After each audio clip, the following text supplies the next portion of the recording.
regeneração socioambiental tem muitas facetas. Ela vai do compliance nas empresas a Shakespeare. Duvida? Então vem com a gente nessa conversa.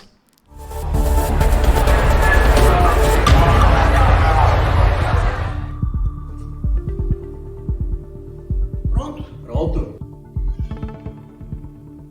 Olá, pessoa que nos assiste. Espero que esteja tudo bem contigo e que as coisas sempre melhorem. Começa agora mais um episódio imperdível do canal Pare Ponto, o lugar onde gente e meio ambiente se encontram.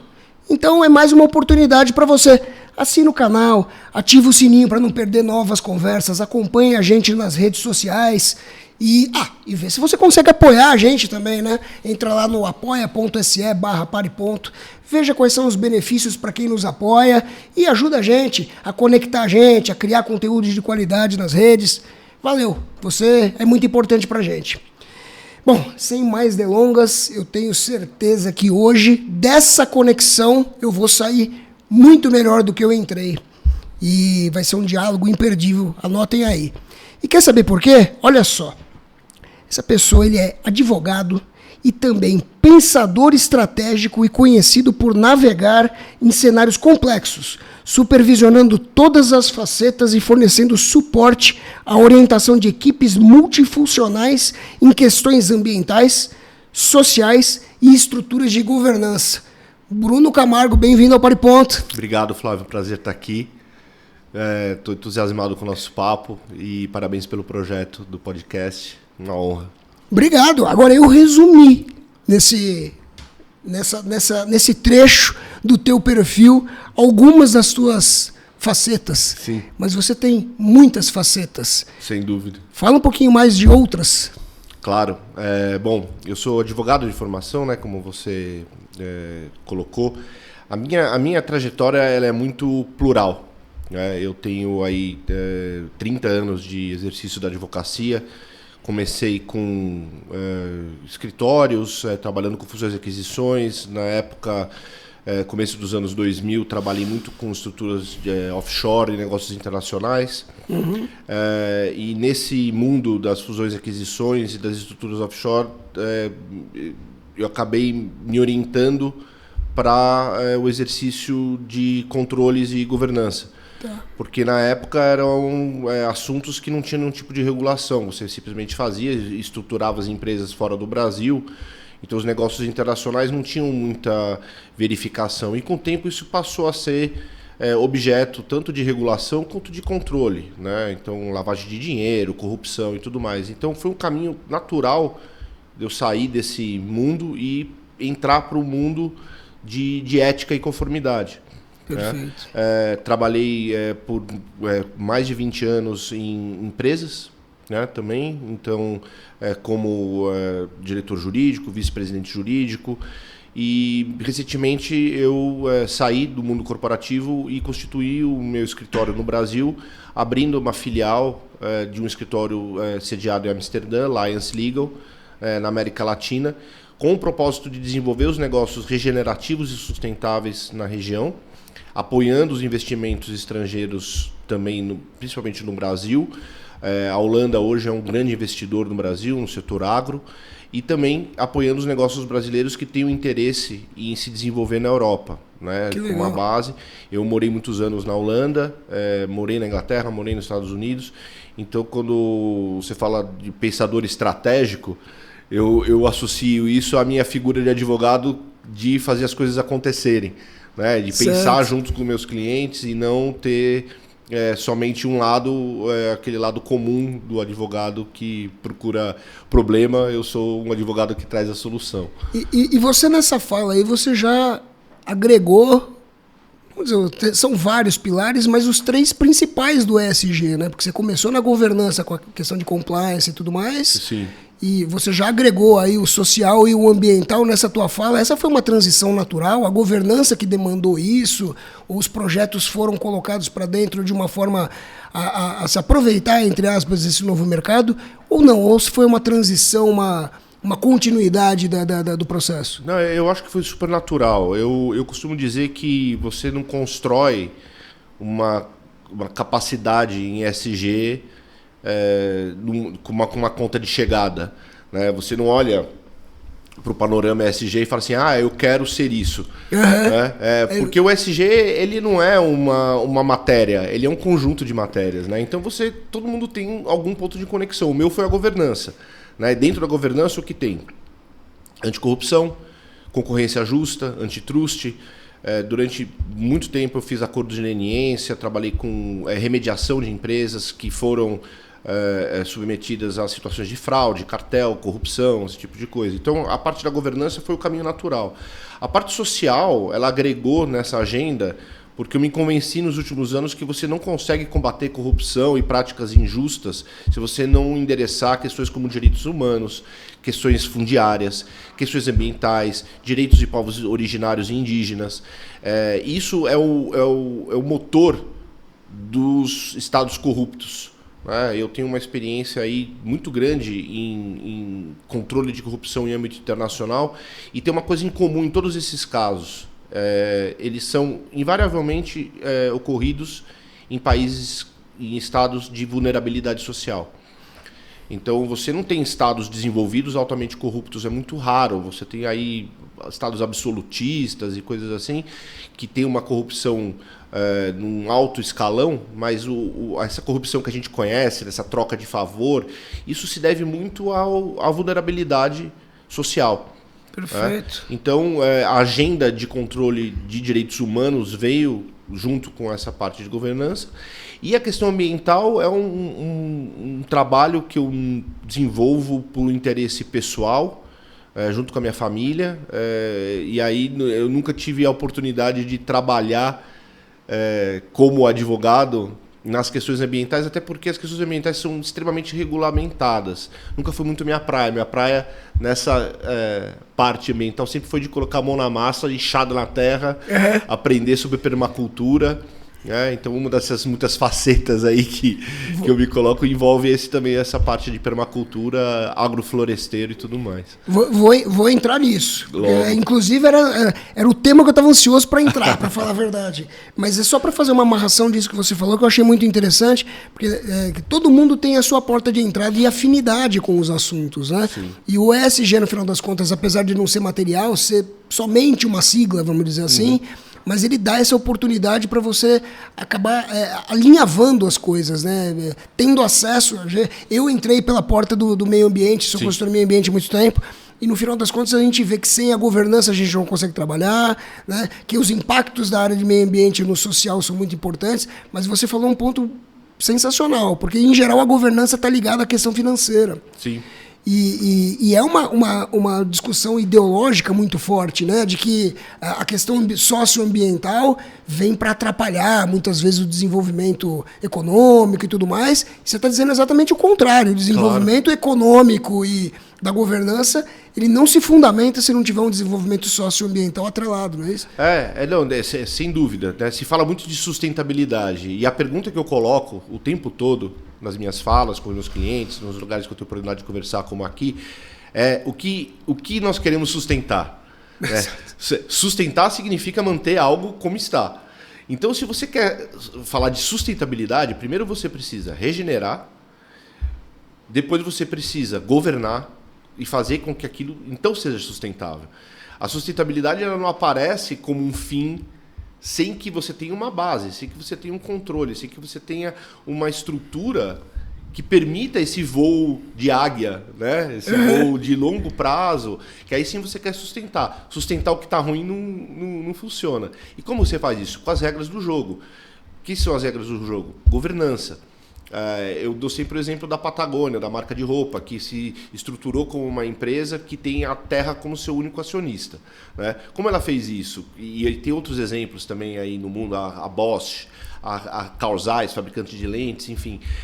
Com governança, porque isso transcende gerações, isso transcende interesses pontuais, isso transcende interesses específicos de conselhos ou de grupos gerenciais ou lucratividade. Então, sem governança, você não tem sustentabilidade, não tem como.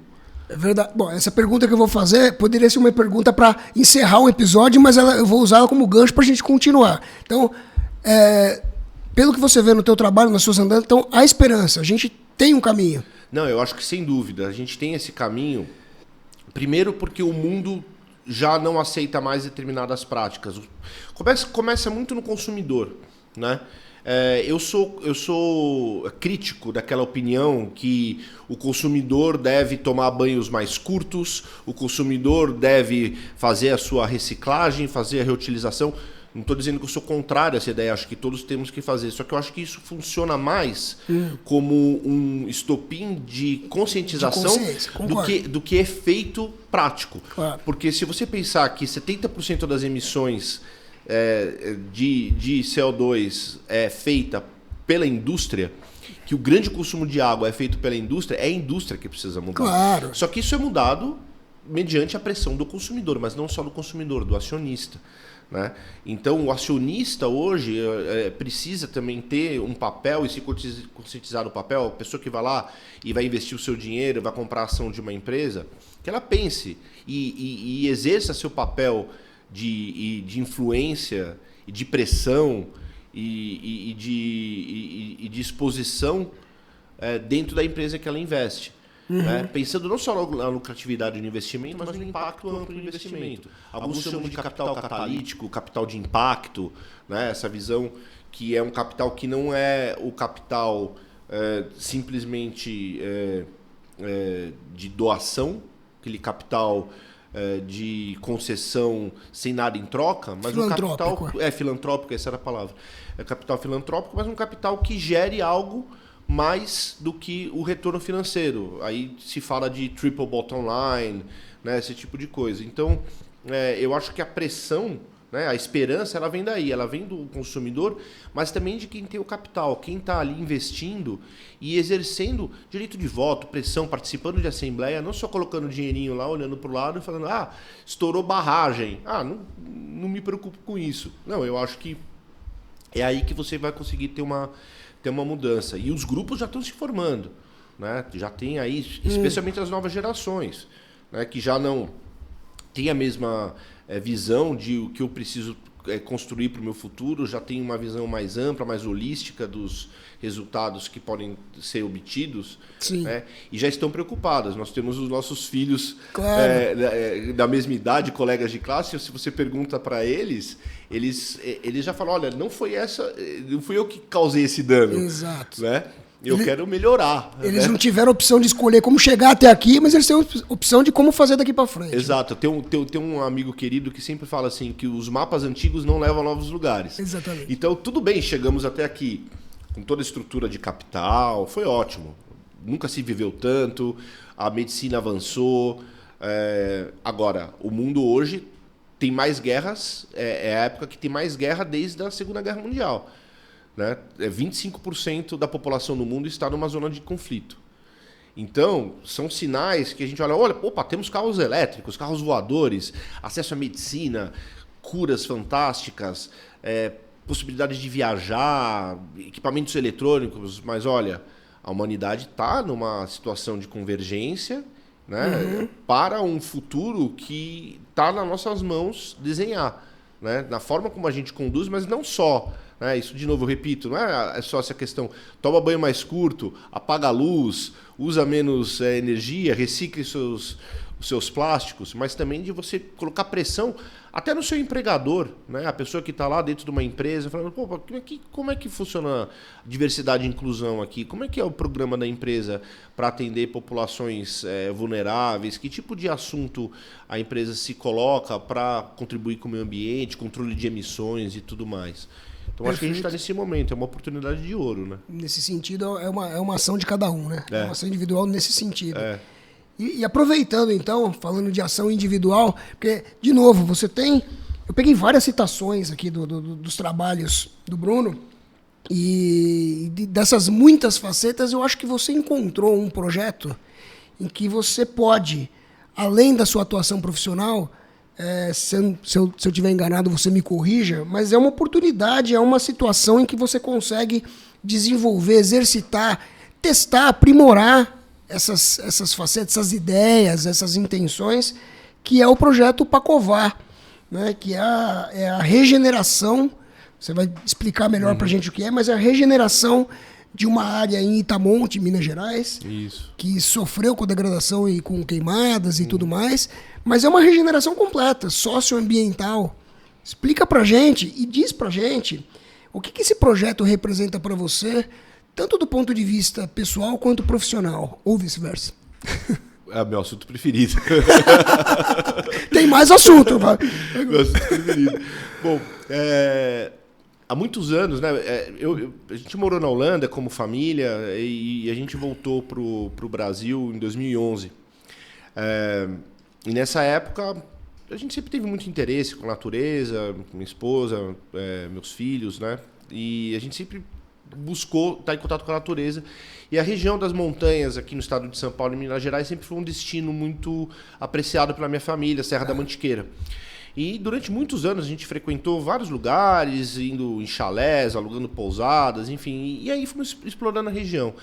E aí eu tive a oportunidade, logo no começo da pandemia, de fazer uma expedição no Parque Nacional do Itatiaia com alguns amigos, uma exploração entre amigos. E ali eu olhei e falei, puxa vida, esse lugar é um lugar tão frágil, tão belo, tão bonito. A área de preservação ambiental da Serra da Mantiqueira, a APA. Certo. E Itamonte é uma cidade que tem 80% do seu território dentro da APA da Mantiqueira. Não por acaso a sede da APA fica em Itamonte, do ICMBio fica lá. E eu queria muito ter um projeto que não fosse somente um sítio de final de semana, mas que fosse algo que eu trouxesse, primeiro, um aprendizado para mim, para minha família, e segundo, um impacto positivo para a região. Sem grandes ambições, porque tem muita gente que fala, vou comprar aí 1 milhão de hectares e vou transformar o mundo. É muito difícil, né? O trabalho na terra é muito pesado. E nós somos estudantes de permacultura, eu e minha esposa, já há muito tempo já estudando economia regenerativa. O que é explica um pouquinho o que é permacultura. Tem várias pessoas que nos assistem que talvez não saibam. Bom ponto. Permacultura significa a cultura da permanência. Esse conceito foi inventado por um estudioso americano chamado Bill Mollison. Nos anos 70, ele juntou esse conhecimento ancestral, né, de construção de uma situação de permanência com base na cultura. Então, o que significa isso? A forma como você constrói a sua casa, a forma como você faz a agricultura, a forma como você cuida do solo, a forma como você faz rotação de culturas, consórcios de plantas, a forma como você explora o meio ambiente para a sua subsistência, mas você devolve também, isso vai para a gestão da água, gestão dos recursos, inclusive financeiros, construção, eu já falei, a gestão social, a questão de comunidades. Uma das pessoas que trouxe esses princípios, sem esse rótulo permacultura, mas que desenvolveu esse trabalho de regeneração do solo no Brasil, foi uma cientista chamada Ana Primavesi, que faleceu já, mas ela é assim, uma referência nesse sentido. Então a permacultura é a cultura da permanência. Ela se distancia da agricultura da Revolução Verde, que envolve você usar aditivos, você fazer a revolta do solo, encher de fertilizante, porque é que nem aquele cara que vai na academia, toma anabolizante para ficar fortão. Certo. Na hora que ele para de tomar anabolizante, ele perde a força. O solo é a mesma coisa, né? Então, esse é o princípio da permacultura. A gente estudou isso bastante, buscou essa área, e um dos desejos que a gente tinha, uma das condições, era que a gente queria, primeiro, uma área que fosse passível de ser regenerada, e também que não fosse uma área que fosse comprada de especulação imobiliária, né? Então, aquele cara que vai lá, compra uma fazenda, divide, vende sítiozinho. Então, nós achamos uma terra com essas características lá na região de Itamonte. Eu tive que fazer toda a reconstrução documental da terra. E essa terra, ela foi queimada no ano de 2011. Era uma área de Mata Atlântica e ela foi queimada para se transformar em pasto. Ou seja, não foi uma queimada acidental, foi provocada. Não sabemos, mas tem tudo com cara de que foi provocada. Né? A gente não tem esse registro, mas quando você olha no Google Earth, que você vê a imagem de satélite, parece que foi provocado. Né? A gente não tem o registro. O fato é que pela legislação ambiental, você herda o passivo, né? Então, como se diz, advogar e causa própria é igual operar o próprio olho, né? Então fui lá, eu peguei uma área degradada e falei, eu vou recuperar. Fiz um projeto de recuperação de área degradada com engenheiros ambientais, engenheiros florestais, e desenvolvi um projeto que envolve a regeneração de uma área de manancial, uma área de mata ciliar, com vegetação nativa. Uma outra parte que foi degradada, nós estamos fazendo cultivo de oliveira para produção de azeite. Então, as oliveiras, tudo com as melhores práticas, com estrutura de apoio especializado de engenheiros. Um motivo especial para ser oliveira? O motivo da oliveira tem alguns. Tem uns um pouco ideológicos, né? Então, a oliveira, nos tempos de guerra, na Europa antiga, ela era um símbolo da paz. Não é à toa que a pomba carrega o ramo de oliveira. Por quê? Na época de guerra, acabava o azeite. Então, na hora que voltava a ter azeite disponível, significava que estava em tempos de paz. Então, por isso que existe essa pomba com a oliveira no bico, e por isso que se tornou um símbolo da paz. Então tem esse aspecto mais belo, mas tem um aspecto muito pragmático, que é o fato da lucratividade. É um produto que ele é um produto de transformação, que tem uma oportunidade muito grande no Brasil, né? O Brasil hoje importa 97% do consumo de azeite. Esse ano nós tivemos aí uma escassez de azeite no mundo. Quem consome azeite viu o preço do azeite no supermercado disparar. Então é uma oportunidade de negócio. Só que eu não estou fazendo isso só para mim. Eu tenho ali uma família que são os meus sócios, famílias da região, da roça, que são os meus sócios nessa produção de azeite, nessa produção de oliveira. A oliveira é uma planta exótica, então algumas pessoas me criticaram e falaram assim, pô, você está colocando planta exótica na Mata Atlântica? Eu falei, a minha resposta é, olha, aquilo ali era um pasto, foi queimado, ele não ia acontecer mais nada lá. E hoje você tem um olival muito bem formado, com uma área de mata ciliar sendo regenerada. Nessa mata ciliar, eu fiz um acordo com uma ONG internacional chamada The Nature Conservancy, que juntou diversos proprietários num projeto chamado Conservação Mantiqueira, Conservador da Mantiqueira, desculpe, e nós vamos fazer a medição do sequestro de carbono, vamos colocar esses créditos à venda no mercado, e todos esses recursos vão servir para retroalimentar os meus custos da minha propriedade, inclusive o salário dos meus funcionários, inclusive uma parcela do lucro. Então, e ali eu tenho também 3 nascentes que a gente faz a gestão da água. Como é uma área alta, eu promovo a entrega de água para a população que fica lá na parte baixa. E era uma nascente que ia acabar, porque com pasto, com boi pisando. Com pisoteio, sim. No meu Instagram dá para ver, a gente fez alguns vídeos lá, Pacovar_Catu, com KATU. Dá para ver ali alguns posts que a gente faz sobre a gestão da água. Então, eu fiz esse projeto, e aí outro dia eu peguei e escrevi o projeto para ter ele documentado. Dos 17 Objetivos de Desenvolvimento Sustentáveis da ONU, a gente marca 9 ali, né? Com entrega e com métrica, né? Então, de gestão de água a direitos humanos, direito de salário, direito à remuneração justa, questões ambientais, tudo isso a gente marca diversos pontos como um projeto ambiental regenerativo que se retroalimenta, inclusive na parte financeira, porque aí tem aquela questão, né, que muita gente acha que não é possível. Fala, você vai lá, você vai investir no meio ambiente, mas isso não dá dinheiro. Olha, não vai dar tanto dinheiro quanto você investir numa petroleira ou num negócio tradicional. Ou colocar gado. Ou colocar gado, né? Agora, o meu funcionário lá, meu parceiro funcionário, até sócio, o Miqueias, ele já foi estudar permacultura, ele está estudando, junto com essa ONG que nós somos parceiros, a forma de regeneração da área, o reflorestamento utilizando técnicas ancestrais de muvuca de sementes, A gente recebe doação de mudas, a gente acabou de receber uma doação de 400 mudas, estão vindo mais 4.000 mudas, recebemos um aporte de capital para fazer a contratação de mão de obra local, para fazer o preparo do solo, que agora é época de plantar, né? Agora vem a chuva, é época de plantar. Então a gente está nesse momento agora de fazer o reflorestamento. Então a gente fecha o ciclo, né? A gente fecha o ciclo social, né? Gerando emprego, gerando oportunidade de lucro financeiro, com uma cultura exótica, que é a da oliveira, mas com grande potencial econômico, e a regeneração ambiental também trazendo recurso, provando que a floresta em pé pode valer muito mais do que a floresta derrubada.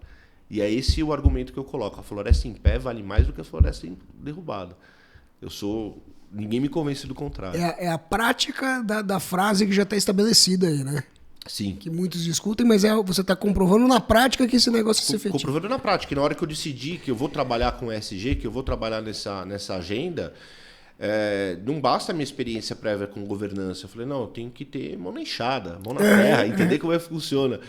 Então você vê a terra regenerada, você vê que aquilo pode ser escalável, replicável. Então a nossa ideia é transformar isso em componentes educacionais também. Eu estou pensando enquanto você está falando aqui, até para aproveitar depois uma outra citação tua, já emendando outra pergunta. Mas, de novo, você tem um modelo em que você trouxe a governança e a questão social para uma área, vamos dizer assim, em princípio ambiental, que seria a recuperação de uma área degradada, né, ambiental e tudo mais, e você trouxe os outros dois pilares para dentro dessa história.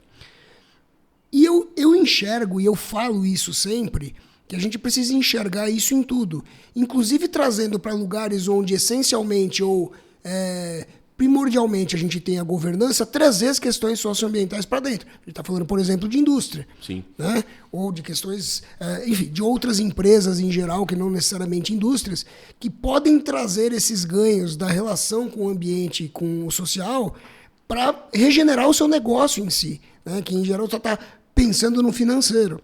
Você tem uma citação lá no teu perfil, que ajuda organizações a se desenvolverem, prosperarem e inovarem de forma responsável, com ótima governança e de maneira duradoura.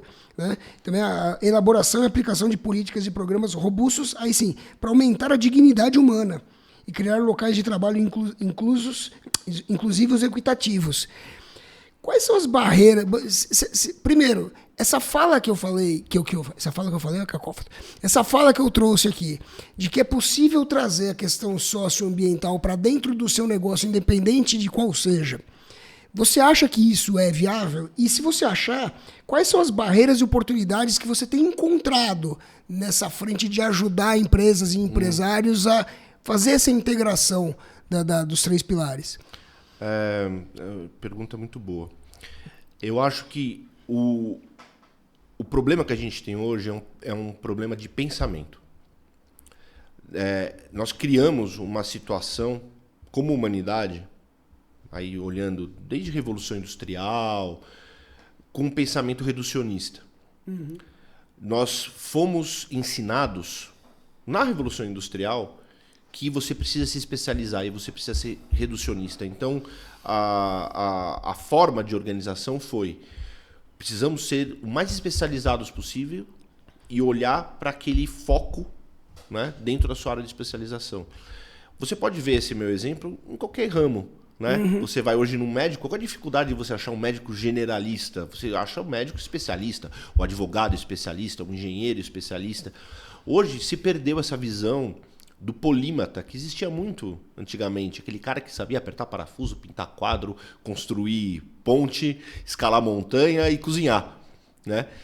Essa falta de pensamento holístico, que é o oposto do pensamento reducionista, é uma grande barreira. Porque na hora que você fala de ESG e compartimenta, né? E dissecando o ESG, você chega invariavelmente na necessidade de um pensamento holístico. Perfeito. De um pensamento amplo, que envolve o seu impacto amplo no planeta. Que não está só na governança, né? Porque tem uma visão de que quem está na governança precisa entender de meio ambiente e social, mas não é isso. Não. Quem está no meio ambiente também precisa entender dos outros dois. É isso que eu falo do pensamento holístico. Né? Então, assim, hoje não basta mais você ser um grande especialista.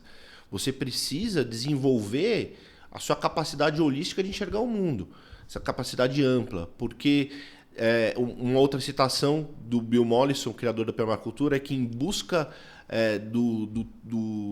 do todo se perde o foco no detalhe, né? Então, naquela busca ampla, naquela busca grande, você não consegue mais enxergar o detalhe de cada um dos assuntos, né?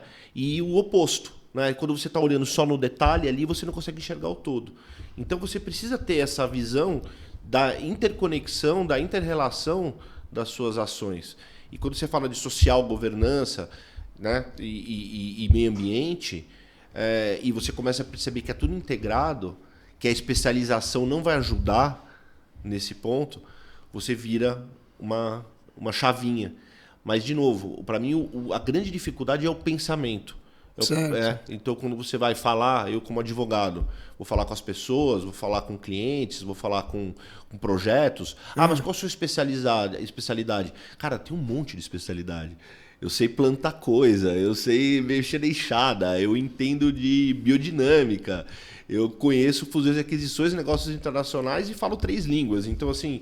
né? E sei pregar mais ou menos um prego na parede, sempre erro.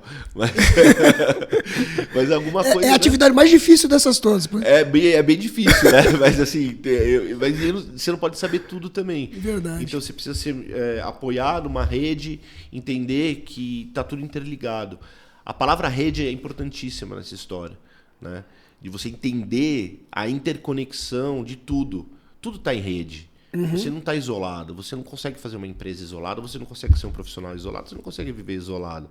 Só que a gente se convenceu que seria possível em algum momento você ir lá, trabalhar, ganhar seu dinheiro, fazer seu negócio e se compartimentar, né? E aí nas empresas se fala muito de os silos, vamos quebrar os silos e tudo mais.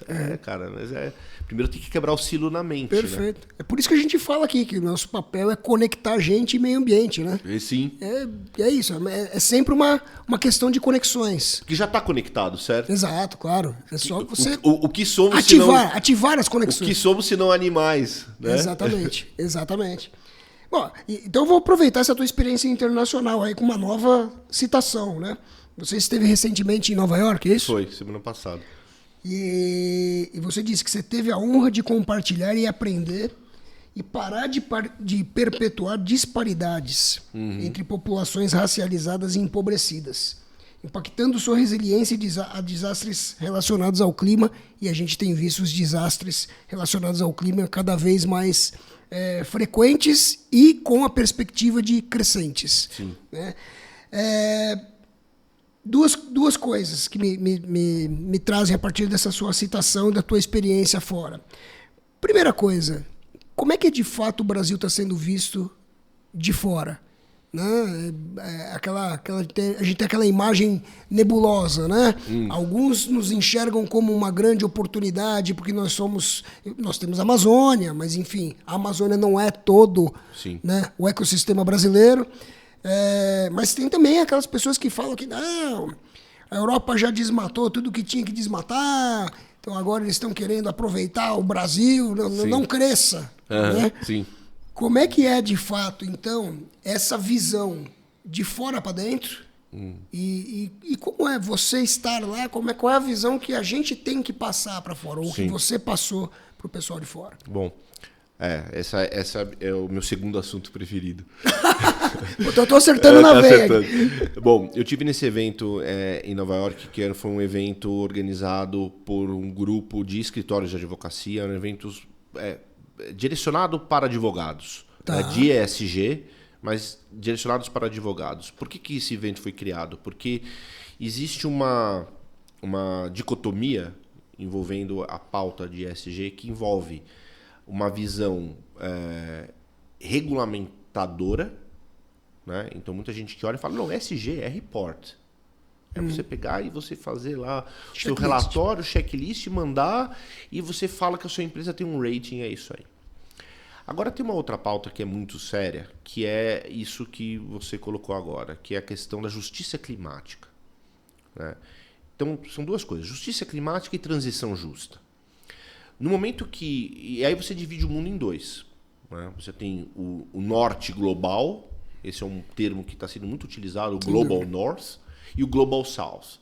O Global North, você está falando de América do Norte e Europa, essencialmente. Certo. E o Global South, você está falando de países de desenvolvimento. Né? Você está falando de América Latina, você está falando de África, partes da Ásia, a Índia está sobressaindo como uma grande potência, mas ainda assim é um país emergente. Você fala sem esquecer da China A China está no Global North. Exato, sem esquecer da China. Então, Falando de Europa e Estados Unidos. Exatamente, obrigado. Então você tem essa divisão, né, dos grandes emissores de carbono e aqueles que são o que você fala em inglês, o carbon sink, onde você tem sequestro de carbono. Né? A América Latina é um local desse. Sem dúvida que existe essa questão, né, bom, então vamos lá fazer a compensação das nossas emissões colocando preservação nos países onde ainda existe floresta. E impedindo o seu desenvolvimento econômico E tudo mais. Em termos de litigância climática, hoje, o que você observa? Na Europa, os casos de litigância climática, eles envolvem a acusação de empresas e de organizações e de governos por terem provocado a emergência climática, terem provocado o aumento da temperatura da Terra. Na América Latina, a própria estrutura jurídica dos países, inclusive o Brasil, elas envolvem direitos e garantias fundamentais. Então, no Brasil, hoje, a agenda de litigância climática ela envolve muito mais demandas por direito de ter água limpa, direito de ter ar respirável, direito das futuras gerações de não sofrerem com o impacto que você causa hoje, do que efetivamente um aspecto punitivista relacionado às empresas. Né? Então, você poluiu, então você precisa recuperar isso. Existe isso também. Só que essa questão da justiça climática é importantíssima. Por quê? Justamente isso que você falou. É muito fácil, e eu acho que uma vantagem dessa... E aí um parênteses, uma vantagem do momento que a gente está, que as coisas estão dando bem rápido. Então, no começo do ano, estava se falando ainda de offsetting, muito. Compensação. Se ela comprava uma passagem aérea, pague tanto para compensar o CO2 da sua viagem. Isso já virou greenwashing, regulamentado. Você não pode mais falar em offsetting, porque já se provou que compensação não funciona como você achava que funciona. Você não pode poluir hoje e compensar amanhã, poluir na Europa e compensar no Brasil. Perfeito. Né? E eu acho que quando você fala de direitos e garantias de povos ribeirinhos, povos indígenas, direitos humanos de forma geral, envolve também isso. Como você está fazendo, ninguém em sua consciência vai dizer que não é bom você regenerar uma área ou proteger uma área e você fazer os controles, os créditos de biodiversidade e tudo mais. Agora, o resultado dessa venda está chegando na população local. Exemplos, na Amazônia tem áreas gigantes que foram adquiridas por grupos internacionais, e aqui de nenhuma forma eu estou sendo ufanista ou nacionalista, não é nada disso. Mas assim, grupos internacionais chegam a comprar áreas gigantes, e aí tem populações lá que fazem coleta de castanha, né? Castanha do Pará, que a gente chama aqui, lá fora chama Brazilian Nut, que é uma fonte de subsistência muito grande para essas populações. Então essas pessoas chegam lá e falam assim, poxa, eu não posso mais entrar na floresta, porque agora o dono é uma empresa, uma certificadora e por aí vai. Então, assim, eu acho que o papel que nós temos enquanto região, falo do Brasil, mas eu falo também na América Latina, é garantir que uma parcela justa dessa preservação chegue na população local, não somente como uma benesse, uma filantropia, uma doação, mas que eles possam ser sócios efetivos desses projetos. Perfeito. Agora mesmo a gente está no meio de uma crise de confiança, aí eu puxo muito a minha experiência com ética, com conformidade, com compliance, com fraudes, uma crise de confiança gigante nesses créditos de carbono que estão sendo comercializados. A gente teve um escândalo gigante agora de uma área no Pará que foi comercializada e não verificaram nem o título de propriedade. Era uma área grilada. Era uma área grilada. Então, grilagem de carbono, né? E as empresas que compraram isso, certamente nos seus relatórios anunciaram, fiz a compensação aqui, comprei os créditos de carbono. Mas comprou de quem? O emissor desses créditos era uma empresa num paraíso fiscal. Como isso chegou até a população local? Então essas perguntas elas precisam ser feitas, porque aí você está falando de justiça climática. Porque quem sofre com a justiça climática é a população que está lá com o rio seco, a população que está com a casa alagada, a população que está com a sua plantação destruída. O consumidor do país desenvolvido vai sofrer consequências, mas olha, enquanto a economia estiver bem, tem lá comida no supermercado, vai arrumar um jeito de comprar comida, vai arrumar um jeito de ter aquecimento. Então, a vida não muda tanto. Agora, né, se você pensa em justiça social direcionada ao clima, você precisa trabalhar todos esses conceitos, e é aí que eu entro também para ajudar as organizações, quando elas vão fazer algum tipo de negócio dessa natureza, que elas também considerem e criem os mecanismos para atender a essa agenda de justiça social relacionada ao clima. Eu acho que o ponto é esse aí.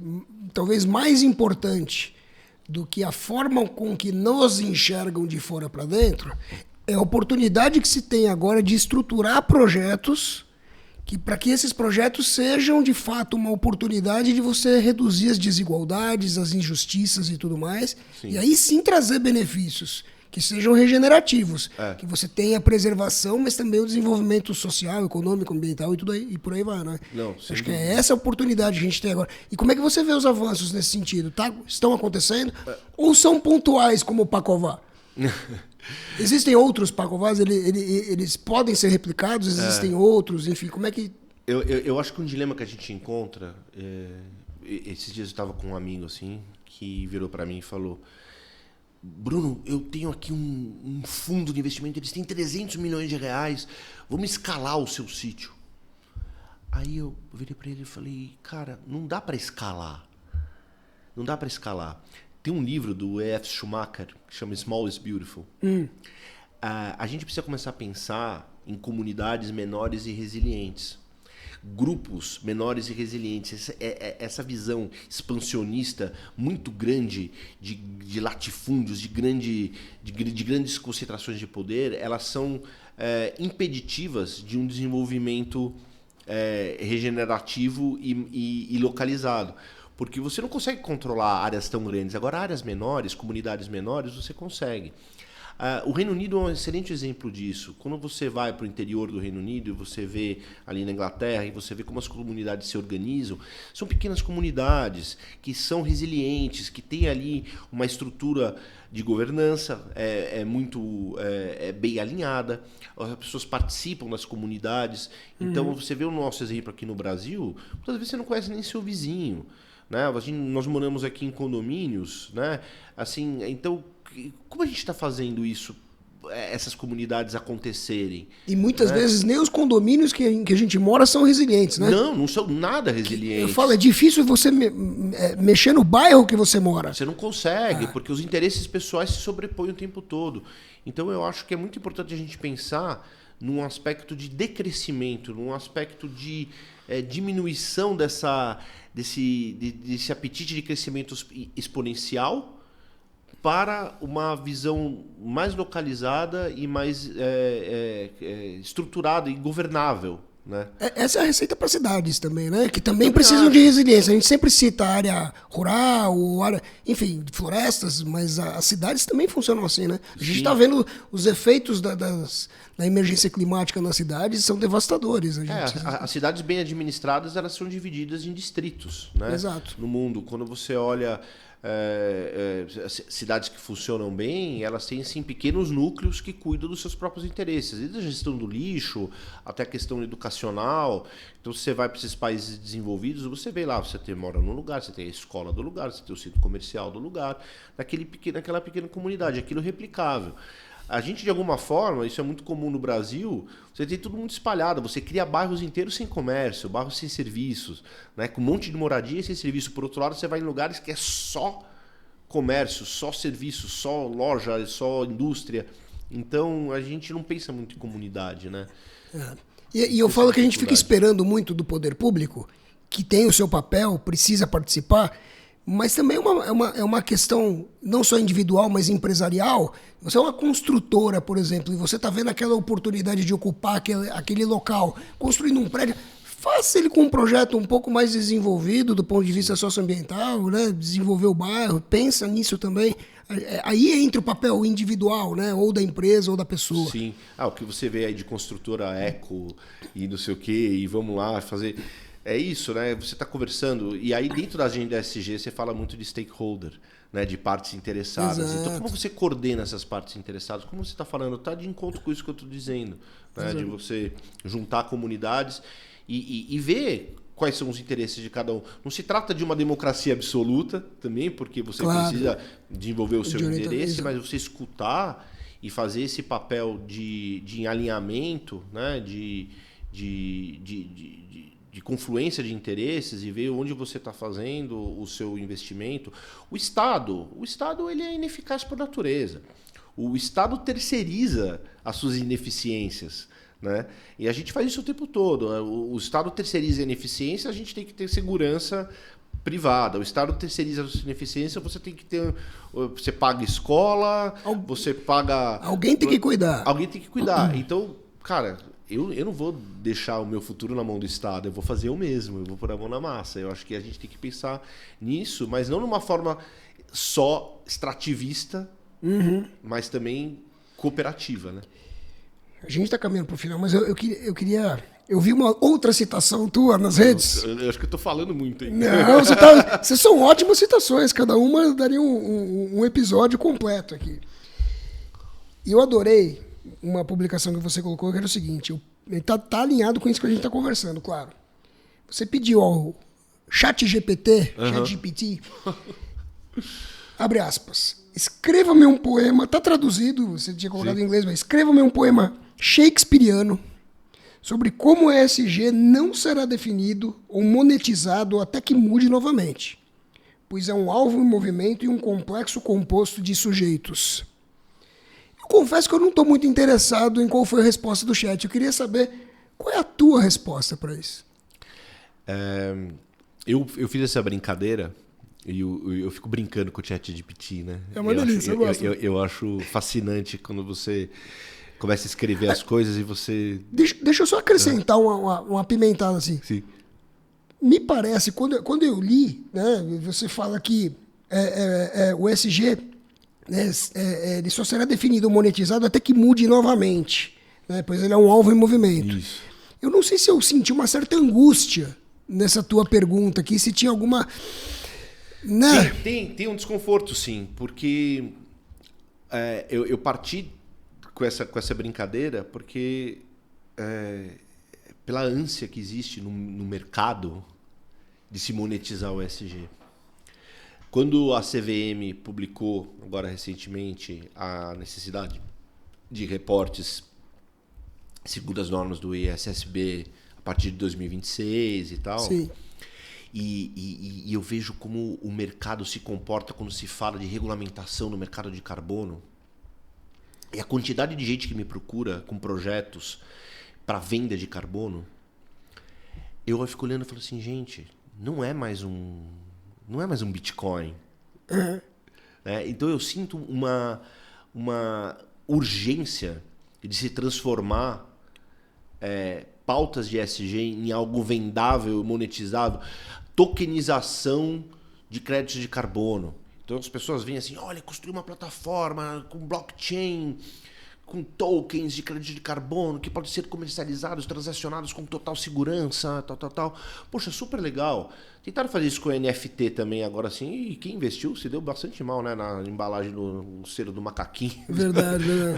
Então, assim, acho, de novo, não sou contrário, acho que tokenização, blockchain, muito legal, smart contracts, deep learning, acho que é tudo muito bacana, tem que existir. Agora, quando você coloca uma coisa que é tangível, que é verdadeira, que é mão na terra, relações pessoais, negócios regenerativos, visão de longo prazo, voo de águia regenerativo, e aí você traz essa visão reducionista, vamos transformar isso em uma moeda de troca. isso não vou dizer me assusta, porque eu acho que é um lugar comum, mas assim, não vai fazer provocar a mudança, a tokenização, a venda de créditos de carbono. Vai ser só mais um negócio, né? Vai ser só mais um negócio, vai ser só mais uma moeda de troca, né? Vai só contribuir para que a oportunidade passe, porque a oportunidade não está em monetizar isso. Exato. Está em, de fato, fazer a mudança, implementar a regeneração. Exato. Né? Então, eu vejo muita gente falando do crédito de carbono como um fim em si. Né? Então, assim, olha, tá aqui, eu tenho o meu jeito de monetizar o crédito de carbono é o melhor que tem. E vamos lá regulamentar, porque vai ser demais, que é o mercado de bilhões. E tem umas pessoas que me procuram falando assim, olha, tenho aqui uma proposta de venda de crédito de carbono tokenizado, tem aqui empresa, PowerPoints lindos, né?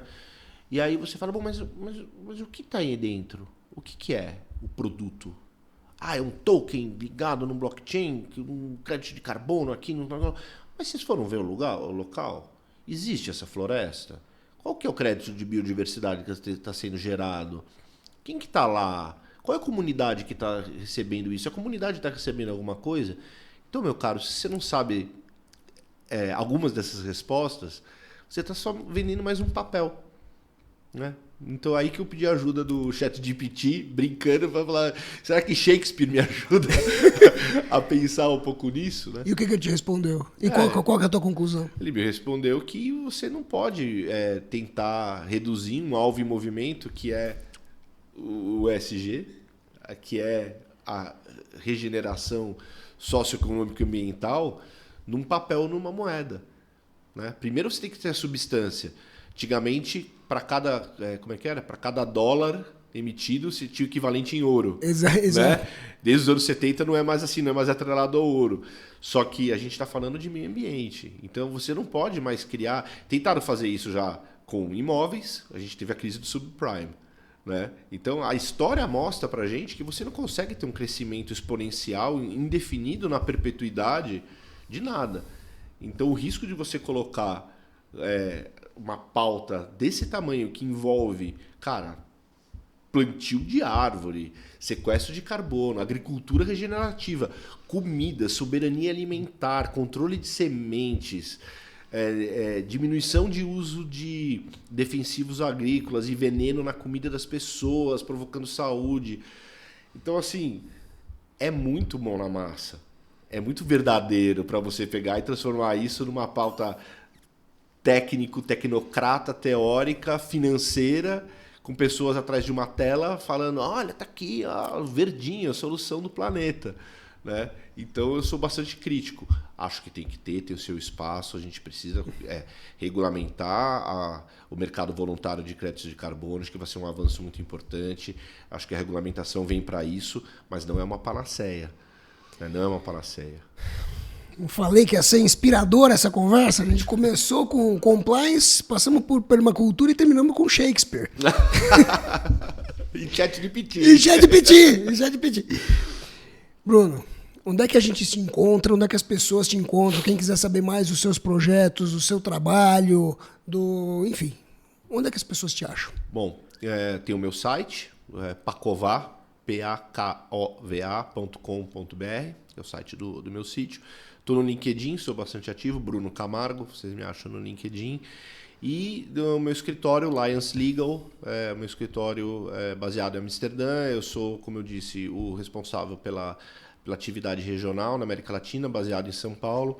Então, também nesses canais aí, são canais que a gente pode bater papo, conversar.